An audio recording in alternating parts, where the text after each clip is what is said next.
സുഹൃത്തുക്കളെ, ഞാനിപ്പോൾ നടന്നു പോകുന്നത് പാലക്കാടിന്റെ സ്വപ്ന പദ്ധതിയായ വിക്ടോറിയ കോളേജ് ചിന്മയ കോളേജിന്റെ മുൻവശത്തു നിന്നും മാട്ടുമന്ത വരെയുള്ള നടപ്പാതയും സൈക്കിൾ ട്രാക്കുമാണ്.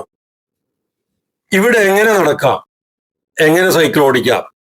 ഈ പ്രദേശത്ത് മുഴുവൻ അനധികൃത വാഹന പാർക്കിംഗ് ആണ് നടത്തിയിരിക്കുന്നത് എന്ന് നമുക്ക് കാണാൻ കഴിയും.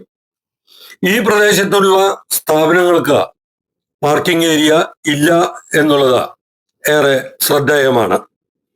ഓരോ സ്ഥാപനത്തിനും വേണ്ടത്ര പാർക്കിംഗ് ഏരിയ വേണം എന്നുള്ള നിബന്ധന കാറ്റിൽ പറത്തിക്കൊണ്ടാണ് അവിടേക്ക് വരുന്ന വാഹനങ്ങൾ ഈ സൈക്കിൾ ട്രാക്കിലും നടപ്പാതയിലും പാർക്ക് ചെയ്തിരിക്കുന്നത്.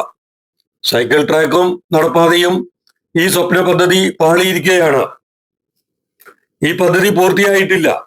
ലക്ഷങ്ങൾ നഷ്ടമായി കിടക്കുകയാണ് ചെയ്യുന്നത്, എല്ലാവർക്കും അറിയാം. എന്നാൽ ഉള്ള സ്ഥലത്ത് കൃത്യമായി നടക്കാനോ സൈക്കിൾ ഓടിക്കാനോ പറ്റാത്ത രീതിയിൽ ഇത്തരത്തിൽ അനധികൃതമായി കാർ പാർക്ക് ചെയ്യുന്നത്, വാഹനങ്ങൾ പാർക്ക് ചെയ്യുന്നത് നഗരസഭയോ വാക്കേഴ്സ് ക്ലബോ ആരും തന്നെ ഒരു പ്രതികരണവും ഉണ്ടായിട്ടില്ല എന്നാണ് അറിയാൻ കഴിഞ്ഞത്.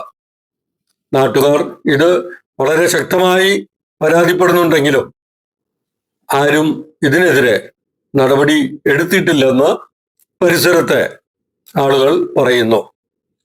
എത്രയും വേഗം ഇതിനൊരു നടപടി ഉണ്ടാവേണ്ടതാണ്. കാർ പാർക്കിംഗ് മാത്രമല്ല, വിറക് പോലും കൊണ്ടുവന്ന് കുന്നുകൂട്ടിയിടുന്നതും ഇവിടെ തന്നെയാണ്. ഗ്യാസ് ക്ഷാമം വന്നപ്പോൾ പല ഹോട്ടലുകളും വിറകാണ് കത്തിക്കുന്നത്. ഈ വിറക് കൊണ്ടുവന്ന് ഇടുന്നതും ഈ നടപ്പാതയിലും സൈക്കിൾ ട്രാക്കിലുമാണ് എന്നുള്ളത് ഏറെ ശ്രദ്ധേയമാണ്. ബന്ധപ്പെട്ട അധികൃതർ എത്രയും വേഗം നടപടിയെടുക്കണം എന്ന ആവശ്യം ശക്തമായിരിക്കുകയാണ്.